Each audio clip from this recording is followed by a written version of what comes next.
शिव सनकादिक आदिक इंचित, शेष न पावत पार मेरे वाला जी, शेष न पावत पारे, शेष न पावत पारे। जिनके चरणों में अनंत ज्ञान, प्रेम, आनंद और शांति का सागर लहरा रहा है, जिनकी कृपा के सागर की एक बूंद से ही समस्त ब्रह्मांड को अखंड मुक्ति का उपहार मिला है, जिनके हृदय से प्रवाहित होने वाली तारतम वाणी की अमृत धारा समस्त विश्व को अपने आंचल में समेट लेने वाली है, जिनको अपने हृदय मंदिर में बसा लेने पर एकरूपता का मधुर एहसास होता है, उस प्राणेश्वर, प्राण प्रियतम, प्राण वल्लभ, प्राण जीवन, प्राणनाथ के चरणों में हमारा सर्वस्व समर्पण है। हमारी अंतरात्मा की यही पुकार है, बस तू ही तू है, तू ही तू है, तू ही तू है। प्राणनाथ प्यारे की जय, निजानंद स्वामी की जय, प्राणनाथ प्यारे की जय, निजानंद स्वामी की जय, प्राणनाथ प्यारे की जय, निजानंद स्वामी की जय।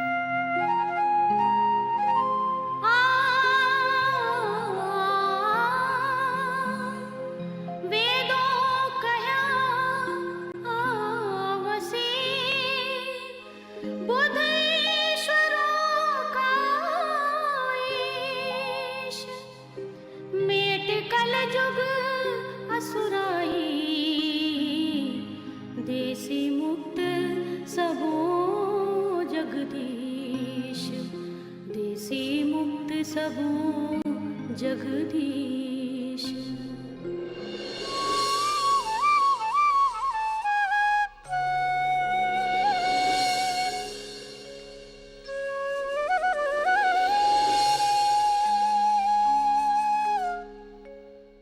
मान्यवर, आपकी वेशभूषा को देखकर ऐसा लगता है कि आप किसी नए पंथ के मानने वाले हैं, जिसके बारे में हमने अभी तक न सुना है न कभी देखा है। कृपा करके आप अपना परिचय देने का कष्ट करें। हे आचार्य जनों, हम तो यहाँ सत्य ग्रहण करने की भावना से आए हैं। आप सब तो अति प्राचीन मत पंथों को मानने वाले हैं, इसलिए आप सबसे निवेदन है कि आप सब क्रमशः अपने अपने मत पंथ का परिचय दें एवं अपनी अपनी पद्धति विस्तृत रूप से बताएं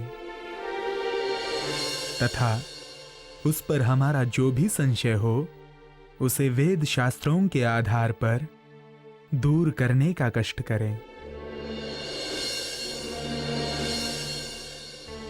हे महात्मन, हम रामानुजाचार्य के अलौकिक पंथ को मानने वाले हैं। हमारी पद्धति लक्ष्मी जी से चली है। हम सामवेद को मानते हैं। हमारा क्षेत्र पद्मनाभ है। सुख विलास का स्थान मेलकोटा है। हमारी ईष्ट लक्ष्मी जी हैं। 14 लोकों में सबसे ऊपर वैकुंठ लोक है, जहां हमें सामीप्य मुक्ति की प्राप्ति होती है। कावेरी नदी को हम अपना तीर्थ मानते हैं। कमला हमारी देवी है, नारायण हमारे देवता हैं और विष्णु हमारे आचार्य हैं। आचार्यवर, आपने अपनी पद्धति में जो कुछ भी बताया है वो इस क्षर जगत के अंतर्गत ही आता है और वेद आदि ग्रंथों के अनुसार महाप्रलय में 14 लोकों सहित संपूर्ण प्रकृति मंडल लय को प्राप्त हो जाता है। तो फिर इस स्थिति में वैकुंठ की सामीप्य मुक्ति किस प्रकार अखंड रहेगी? न असत आसीत न सत आसीत तदानीं न आसीत रज न व्योम परोयत। सृष्टि की रचना से पूर्व न अव्यक्त प्रकृति थी, न व्यक्त जगत था। उस समय नाना लोक भी नहीं थे, न आकाश था, उससे भी परे जो सूक्ष्म है वो भी नहीं था। हम निम्बार्क आचार्य के सिद्धांतों को मानते हैं। हमारी शाला मथुरा है, धर्म क्षेत्र पवित्र गोकुल है, सुख विलास का स्थान वृंदावन है और धाम द्वारिकापुरी है। गोमती नदी तीर्थ है, इष्ट रुक्मणी है। हम यजुर्वेद को मानते हैं। हमारी देवी वृंदा है। हम वैकुंठ की सारूप्य मुक्ति को मानते हैं। विष्णु के वाहन गरुड़ हमारे देवता हैं। आचार्यवर, वास्तव में आपने श्री कृष्ण लीला के रहस्यों को पूर्णतः नहीं समझा है। तभी गोकुल वृंदावन में परब्रह्म की शक्ति के द्वारा होने वाली ब्रह्म लीला को मथुरा द्वारिका में विष्णु भगवान की शक्ति से होने वाली लीला के समकक्ष मान रहे हैं। वो ब्रज एवं रास लीला इस क्षर जगत से परे बेहद मंडल में आज भी अखंड है। उसका ज्ञान न होने से आप द्वारिका को धाम मान रहे हैं और वैकुंठ की सारूप्य मुक्ति की चाहना कर रहे हैं, जबकि वेद शास्त्रों के अनुसार महाप्रलय में संपूर्ण क्षर जगत लय को प्राप्त हो जाता है। वृंदावनाश्रया लीला साक्षरात् परतः परा गुह्याद गुह्यत रागम्या नित्याक्षर हृदय स्थिता। नित्य वृंदावन के अंदर जो गुह्य लीला हुई वो अक्षर से भी परे अक्षरातीत पर ब्रह्म की लीला थी। वो गुह्य से भी गुह्य और मनवाणी से अगम है। वो लीला अब अक्षर ब्रह्म के हृदय में अखंड है। यद ब्रह्म परमेश्वर्यं नित्य वृंदावने स्थितम् तदेव गोकुले प्रोक्तम् बाल्य कैशोर भेदवत। नित्य वृंदावन में परब्रह्म की लीला रूप जो परम ऐश्वर्य स्थित है वही गोकुल में भी स्थित है। अंतर मात्र इतना है कि गोकुल में बाल्य लीला है और नित्य वृंदावन में किशोर लीला है। वैकुंठ वैभव च यच्च मथुरा द्वारिकाश्रितम् मध्ये वृंदा मधुवनम् यच्च मध्यालयाश्रयम्। वैकुंठ का जो वैभव है वो मथुरा और द्वारिका में स्थित कहा गया है और वृंदावन तथा मथुरा के बीच में हुई लीला मध्यासीनवर्ती गोलोकी स्वरूप की है।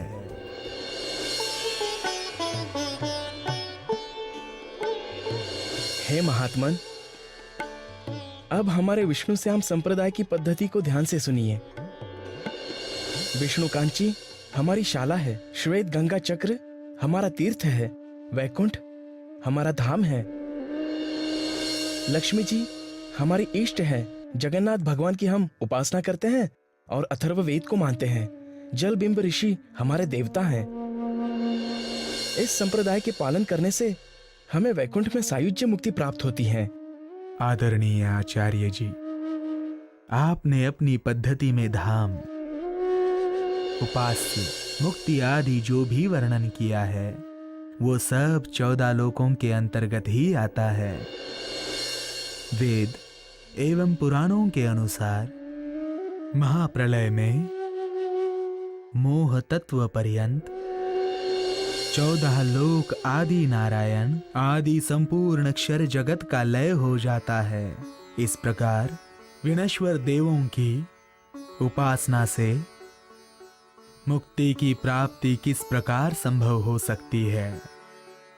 संख्या चेद्र सामस्ति न विश्वानां कदाचन ब्रह्मा विष्णु शिवादिनां तथा संख्या न विद्यते। हवा में स्थित धूलि कणों की संख्या नहीं गिनी जा सकती है। यदि वो गिन भी ली जाए तो भी उत्पन्न और लय होने वाले ब्रह्मांडों की संख्या नहीं गिनी जा सकती। उसी प्रकार असंख्य ब्रह्मांडों के असंख्य ब्रह्मा विष्णु महेश की भी गिनती संभव नहीं है।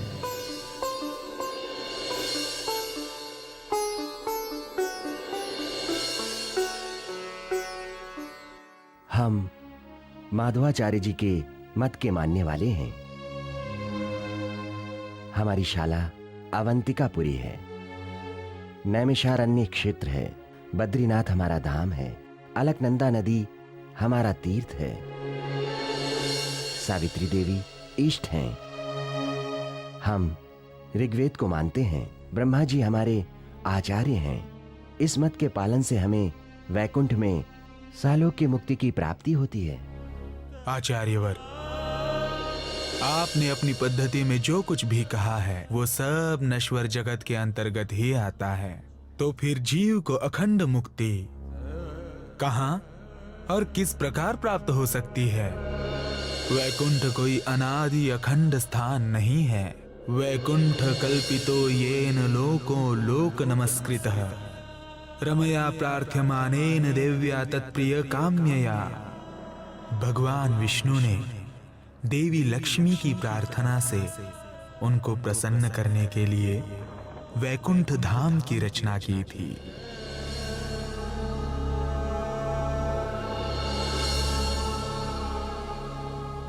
हमारा मत परमहंसों का मत है। हमारे मत के अनुसार गृह त्याग कर संन्यास धारण करना ही मुक्ति का एकमात्र साधन है। हमारे 4 मठ हैं, जिनमें एक एक वेद और 12 महावाक्यों के प्रचार का नियम है, जिनमें से 4 मुख्य हैं। अहम ब्रह्मास्मि अर्थात मैं ब्रह्म हूं। अयम आत्मा ब्रह्म अर्थात ये आत्मा ब्रह्म है। तत्त्वमसि अर्थात तुम भी वही हो। प्रज्ञानम ब्रह्म अर्थात ब्रह्म प्रकृष्ट ज्ञान स्वरूप है। जब तक साधक अपने हृदय में सर्वम खल्वम इदम ब्रह्म का भाव धारण नहीं कर लेता, तब तक वो जीवन मुक्त दशा को प्राप्त नहीं कर पाता है। इस मत का पालन करने से नारायण भगवान की प्राप्ति होती है, जो संपूर्ण जगत में व्यापक है। स्वलीला अद्वैत सच्चिदानंद पर ब्रह्म के स्वरूप धाम और लीला का बोध हुए बिना अखंड मोक्ष की प्राप्ति संभव नहीं है।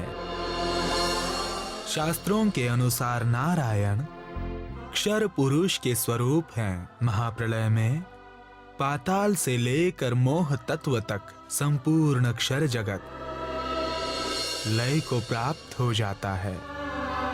पर ब्रह्म का शुद्ध अविनाशी एक रस त्रिगुणातीत स्वरूप इस क्षर जगत से परे दिव्य ब्रह्मपुर धाम में है। इस जगत के अंदर ब्रह्म की सत्ता मात्र है।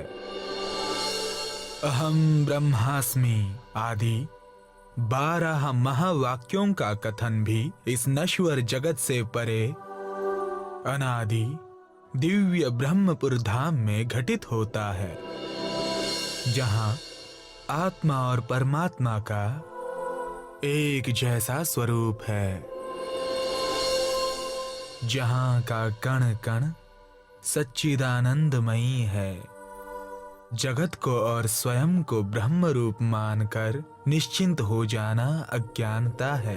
साकारस्य विनाशो अस्ति निराकारस्य शून्यत्वाच्छु अन्यस्य च वस्तुत्वाद उभय पक्ष विभिन्नम वस्तु ज्ञानम मोक्षः। जितने भी साकार पदार्थ हैं वे सब सअवयव होने से नश्वर हैं और निराकार शून्य होने से सच्चिदानंद स्वरूप नहीं हो सकता। इसीलिए ब्रह्म साकार निराकार दोनों से भिन्न वस्तु है।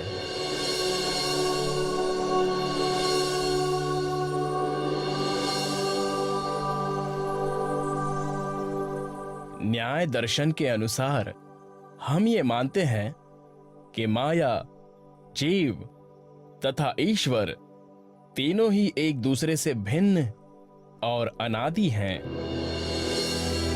कार्य रूप प्रकृति अर्थात स्थूल जगत भले ही लय को प्राप्त हो जाता है, किंतु कारण प्रकृति सूक्ष्म परमाणुओं के रूप में नित्य बने रहती है।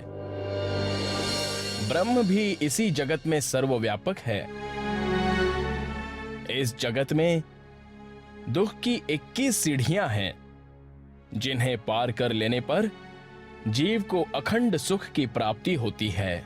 आचार्यवर, ब्रह्म के धाम व स्वरूप को न जानने के कारण आपने प्रकृति के अंदर ही ब्रह्म को व्यापक मान लिया है। किंतु ये तथ्य भी विचारणीय है कि जगत की उत्पत्ति से पूर्व सूक्ष्म परमाणुओं का सागर भी था या नहीं, और उस समय विनाशी ब्रह्म का स्वरूप कहां था? यदि परमात्मा भी इस जगत में दुख की 21 सीढ़ियों में है, तो फिर अखंड सुख की प्राप्ति कहां होगी? वास्तव में अक्षर ब्रह्म के चौथे पाद अव्याकृत में सुमंगला शक्ति का स्थान है,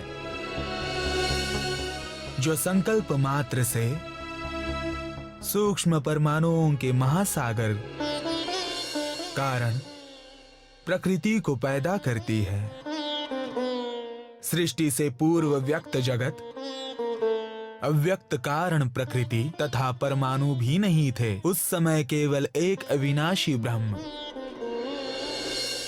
और उसके चारों पाद अखंड रहते हैं।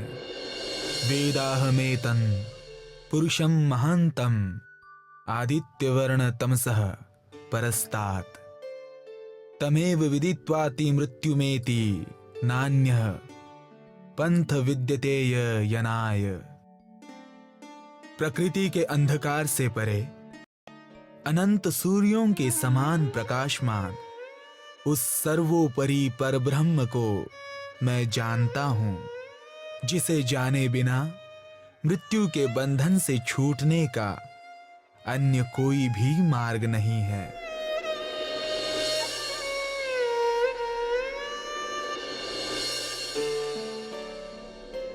हमारे मीमांसा दर्शन के अनुसार दुनिया में कर्म ही प्रधान है। कर्म से ही सुख दुख प्राप्त होता है। कर्म से ही जीव ईश्वर ब्रह्म की उपाधियां भी हैं। कर्म अनादि है और अनूप है। कर्म से ही जीव दुख से मुक्त होकर ब्रह्म रूप बन जाता है। इस प्रकार कर्म ही ईश्वर है। हे आचार्यवर, ब्रह्म तो अखंड एक रस स्वरूप वाला होता है, जबकि कर्म में सदैव भ्रांति रहती है, उसमें स्थिरता नहीं होती है, वो बनते व मिटते रहता है। जीव के अहंकार और मन का जब इंद्रियों से संयोग होता है, तब कर्म की उत्पत्ति होती है। जब ब्रह्म के अखंड स्वरूप तक मन बुद्धि अहंकार की ही पहुंच नहीं है, तो उनसे उत्पन्न होने वाले कर्म से उस ब्रह्म को कैसे प्राप्त किया जा सकता है? वेदों में कहा गया है कि उस ब्रह्म को जाने बिना मृत्यु के बंधन से छूटने का अन्य कोई भी मार्ग नहीं है।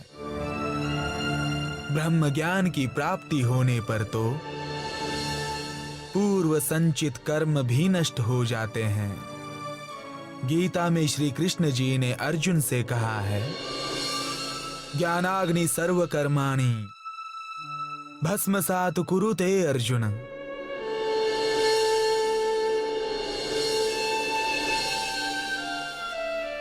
हमारे सांख्य मत के अनुसार इस सृष्टि के मूल कारण पुरुष और प्रकृति है, जो सबसे परे हैं।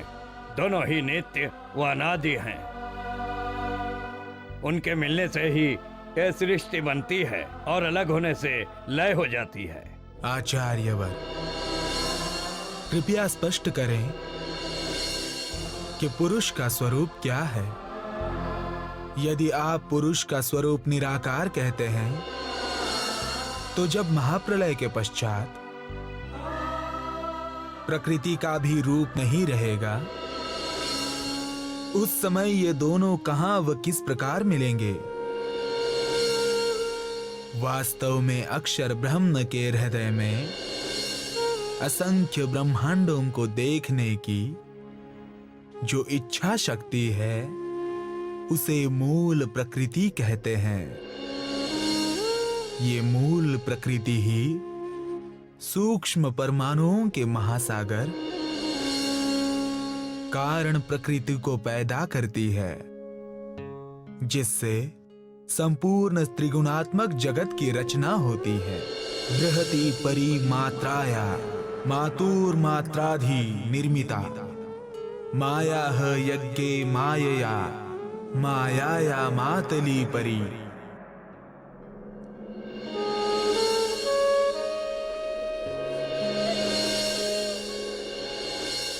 हम वैशेषिक दर्शन को मानने वाले हैं। हमारे मत के अनुसार काल ही सर्वशक्तिमान ब्रह्म है। वही सबका मूल है। उसी से यह संपूर्ण जगत उत्पन्न होता है। वही इसका संचालन करता है और अंत में वही सबको खाकर खत्म कर देता है। काल रूप ब्रह्म निराकार है और संपूर्ण जगत में व्यापक है। किंतु आचार्यवर, काल तो जड़ वस्तु है।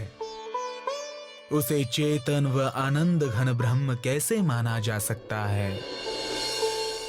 काल तो परिवर्तनशील होता है, जबकि ब्रह्म का स्वरूप अखंड व एक रस होता है। वो ब्रह्म इस प्राकृतिक जगत से सर्वथा परे है। इस जगत के कण कण में उसकी सत्ता मात्र है, जिससे सृष्टि का संचालन होता है। वेद शास्त्रों में भी ब्रह्म का स्वरूप कालातीत कहा गया है। ब्रह्मा विष्णु च रुद्रः सुरपति रमराना असुराना एव पृथ्वी। न आपो न अग्नि न वायु न गगनतलम न दिशा न एव कालः नो वेदा नैव यज्ञा न च रवि शशिनो न विविधो विकल्प। स्वर्ज्योतिः सत्यमेकं जयति तव पदं सच्चिदानंद मूर्ते। ब्रह्मा विष्णु रुद्र इंद्र आदि देव तथा जल वायु अग्नि पृथ्वी सूर्य चंद्रमा आकाश दिशा और काल भी जब नहीं थे, तब भी परात पर एक सच्चिदानंद पर ब्रह्म थे।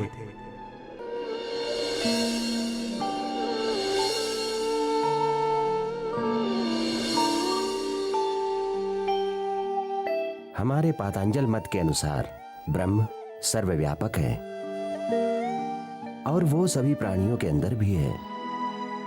हठ योग की क्रियाओं से शरीर का शोधन करके योग के 8 अंगों का पालन करने से इस शरीर में ही ब्रह्म का दर्शन हो जाता है। ब्रह्म ज्योति स्वरूप है और जगत का कारण रूप है। ब्रह्म में ही ये संपूर्ण जगत बनता है और उसी में ही सूर्य में किरणों की भांति स्थित होता है। किंतु आचार्य जी, ब्रह्म तो सत्य चित्त एवं आनंद का स्वरूप है, जबकि ये जगत असत जड़ और दुख का रूप है। यदि ब्रह्म इस जगत में व्यापक है, तो इस जगत में ब्रह्म के लक्षण क्यों नहीं है? सूर्य और उनकी किरणों में अंतर नहीं होता है। जबकि माया और ब्रह्म के स्वरूप में तो बहुत अंतर है। ब्रह्म के स्वरूप व धाम का ज्ञान हुए बिना उसकी धारणा संभव नहीं होती है, और धारणा के बिना ब्रह्म का ध्यान व समाधि भी संभव नहीं हो सकती, क्योंकि जिसकी धारणा की जाती है समाधि में उसी का अनुभव होता है। अकामो धीरो अमृतः रसेन तृप्तं कुतश्च नोनः तमेव विद्वान् न विभाय मृत्युरात्मानं धीरं अजरं युवानम्। लौकिक कामनाओं से रहित धीर अविनाशी स्वरूप वाले, आनंदमयी रस से परिपूर्ण, पूर्णातिपूर्ण, अजर एवं सर्वदा युवा स्वरूप वाले उस पर ब्रह्म को जान लेने वाला मृत्यु से भी भयभीत नहीं होता है।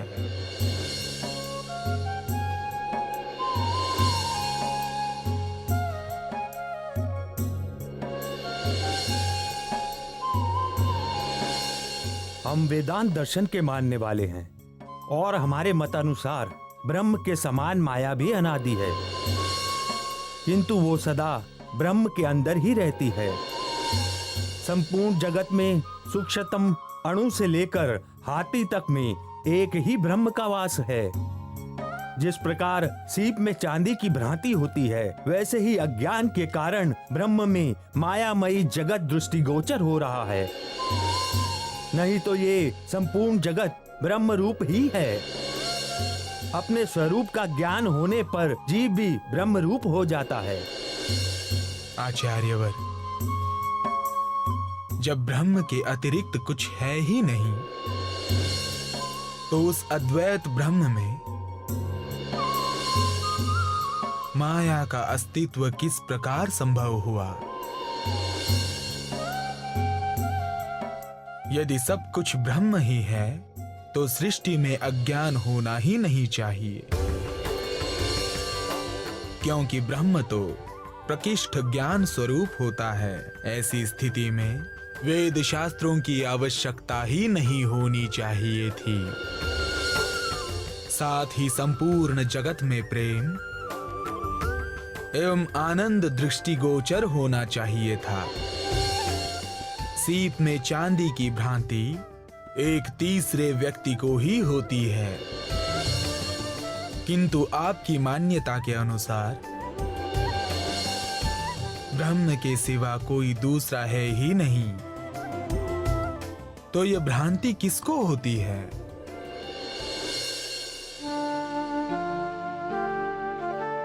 काल आवत कबो ब्रह्म भवन में, तुम क्यों ना विचारो सोई, अखंड साई जो या में होता तो भंग ब्रह्मांड को ना होई, भंग ब्रह्मांड को ना होई। आज बहुत ज्ञान वार्ता हो गई है। सभी आचार्यगण थक गए होंगे, इसलिए आज की सभा यहीं स्थगित की जाती है। कल की सभा में यहाँ पुनः भेंट होगी।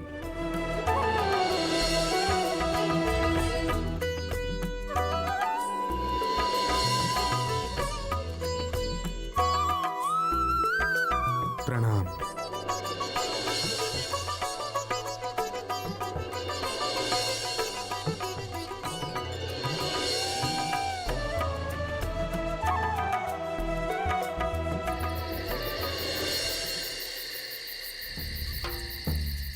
आखिर ये कौन महापुरुष हैं? हम तो इन्हें साधारण महात्मा समझ रहे थे, किंतु ये तो कोई ब्रह्मज्ञानी लगते हैं।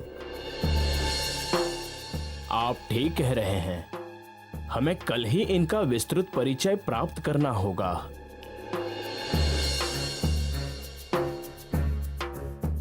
जिस तरह से आज उन्होंने हमारे संप्रदाय का विस्तृत परिचय पूछा है। उसी प्रकार हम भी कल उनका परिचय और उनके संप्रदाय की पद्धति पूछेंगे। हाँ हाँ, यही ठीक रहेगा। प्रणाम आचार्य जनों, जल्दी बाहर चलिए। आकाश में पुच्छल तारे का मनोहर दृश्य दिखाई दे रहा है।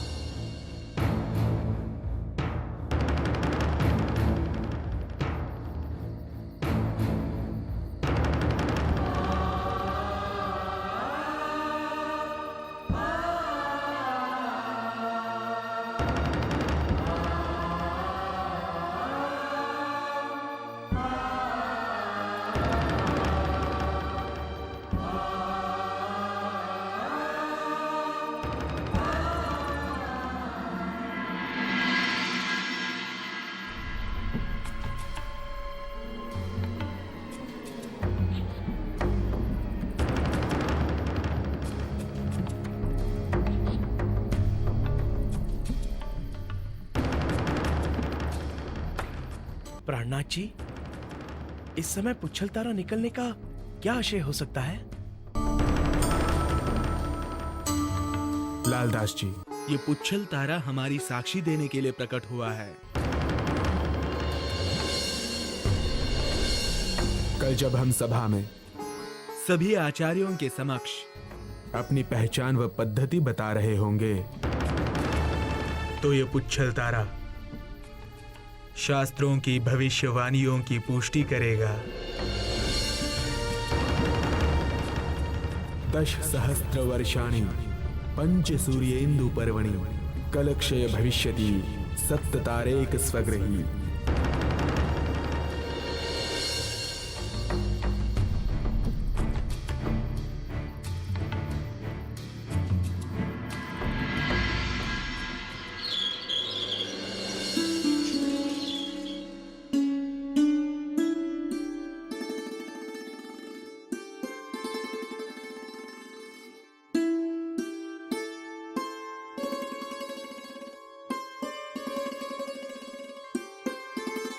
हे महात्मन,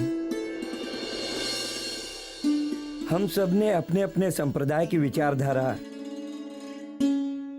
आपके समक्ष कल प्रस्तुत की थी। अब आपसे निवेदन है कि आप भी अपने पंथ का कृपया परिचय दें।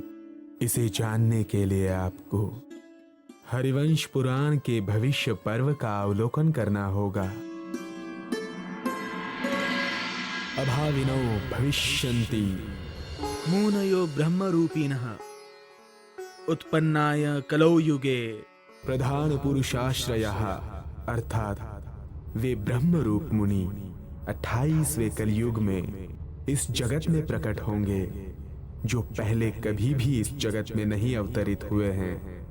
उनकी ये पहचान होगी कि वे एकमात्र उत्तम पुरुष अक्षरातीत के अनन्य भाव से उपासना करेंगे।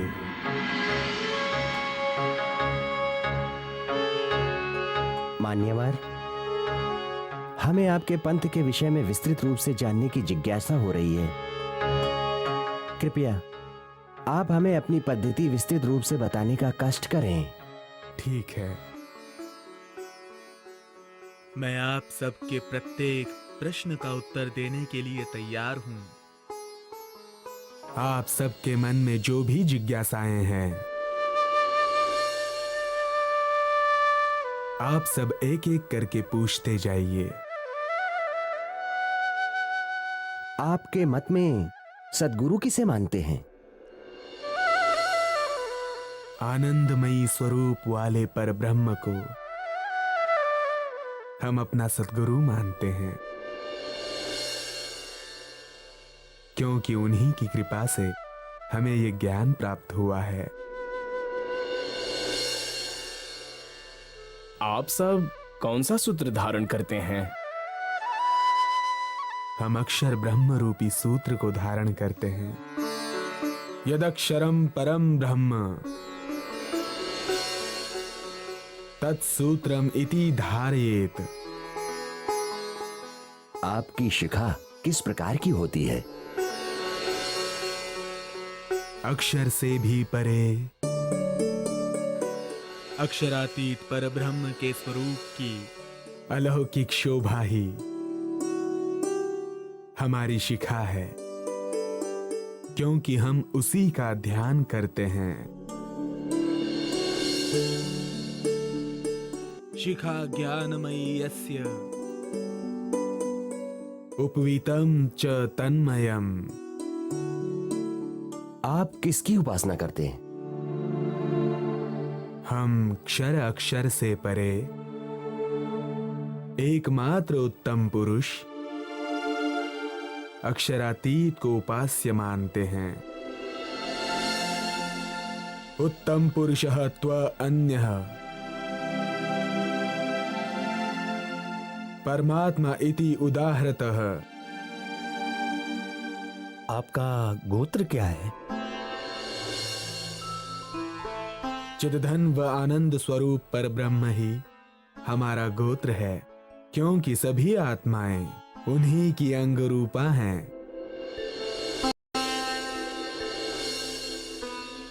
आपकी इष्ट कौन है? पर ब्रह्म की आह्लादिनी शक्ति श्री श्यामा जी हमारी इष्ट हैं,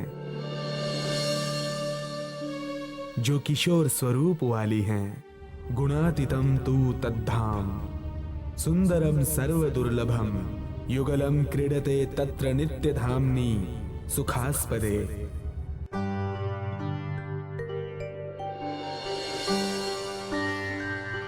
आपके मत अनुसार परब्रह्म की प्राप्ति का क्या साधन है? पर ब्रह्म की प्राप्ति एकमात्र पतिव्रता साधना से होती है। हम पर ब्रह्म अक्षरातीत को अपनी आत्मा का पति मानते हैं और एक पतिव्रता स्त्री के समान अनन्य भाव से उसकी उपासना करते हैं। आपके पंथ में किस नाम का जप करते हैं? हम युगल स्वरूप पर ब्रह्म के नाम का जाप करते हैं। आप कौन से मंत्र को मानते हैं? हम तारतम ज्ञान रूपी मंत्र को मानते हैं। आपकी देवी कौन है? अज्ञान दूर करके भवसागर से पार करने वाली ब्रह्म विद्या ही हमारी देवी है।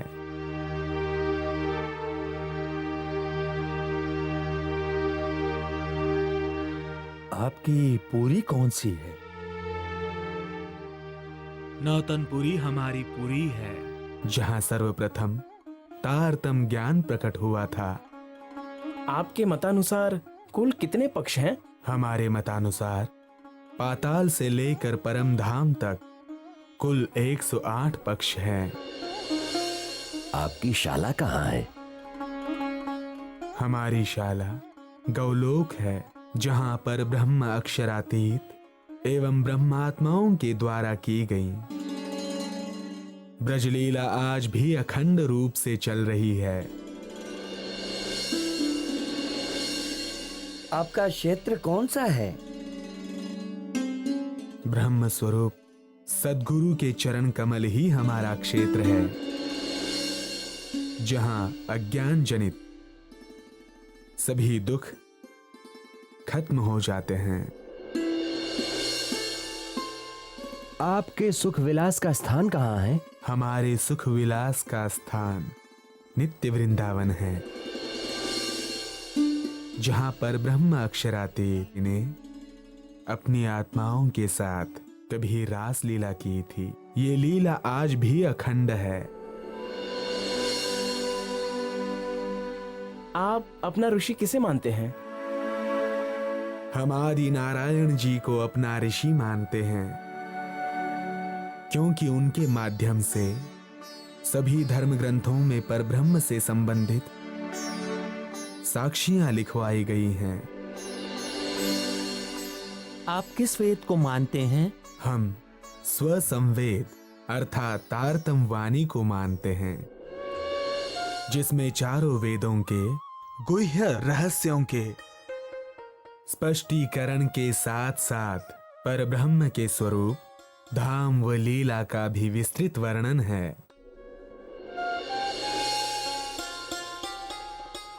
आपका तीर्थ कौन सा है? परम धाम की दिव्य यमुना जी ही हमारा तीर्थ है। आप कौन से शास्त्र को मानते हैं? श्रीमद् भागवत को हम अपना शास्त्र मानते हैं, क्योंकि परब्रह्म और उनकी आत्माओं द्वारा की गई ब्रज रास लीला का उसमें प्रमाण है। आपका ज्ञान कहाँ का है? हमारा ज्ञान जागृत बुद्धि का है, जिससे क्षर अक्षर से परे आत्मा और परमात्मा के स्वरूप, धाम व लीला का ज्ञान होता है। आपके कुल का मूल कहाँ है? हमारे कुल का मूल परब्रह्म की आनंद शक्ति श्यामा जी हैं। हम आत्माएं उन्हीं की अंगरूपा हैं। आपके ज्ञान का फल क्या है? तारतम ज्ञान के द्वारा अक्षर अक्षर से परे दिव्य परम धाम के अखंड सुखों की प्राप्ति होती है। आपका धाम कौन सा है? अक्षरातीत पर ब्रह्म का दिव्य ब्रह्मपुर ही हमारा धाम है। दिव्ये ब्रह्मपुरे हेष्यः व्योमनि आत्मा प्रतिष्ठितः।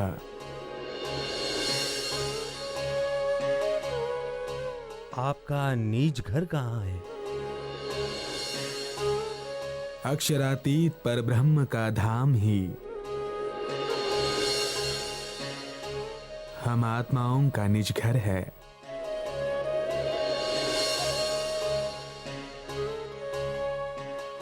आपके संप्रदाय का नाम क्या है? हमारे संप्रदाय का नाम निजानंद है। इसके प्रवर्तक कौन हैं? निजानंद स्वामी श्री देवचंद्र जी इसके प्रवर्तक हैं, जिनके तन में विराजमान होकर परब्रह्म की शक्ति ने ये ज्ञान प्रकट किया है।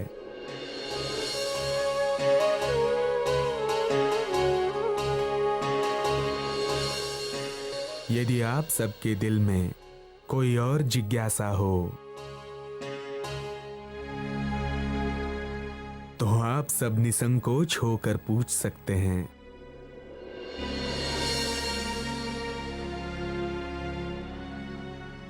नहीं, अब हमारे दिल में किसी प्रकार का संशय नहीं है। आपका ये अद्भुत ज्ञान सुनकर आज हम सब धन्य हो गए, किंतु हमारे हृदय में आपके स्वरूप के विषय में तीव्र जिज्ञासा हो रही है। कृपया अपने स्वरूप का यथार्थ परिचय देकर हमें कृतार्थ करें।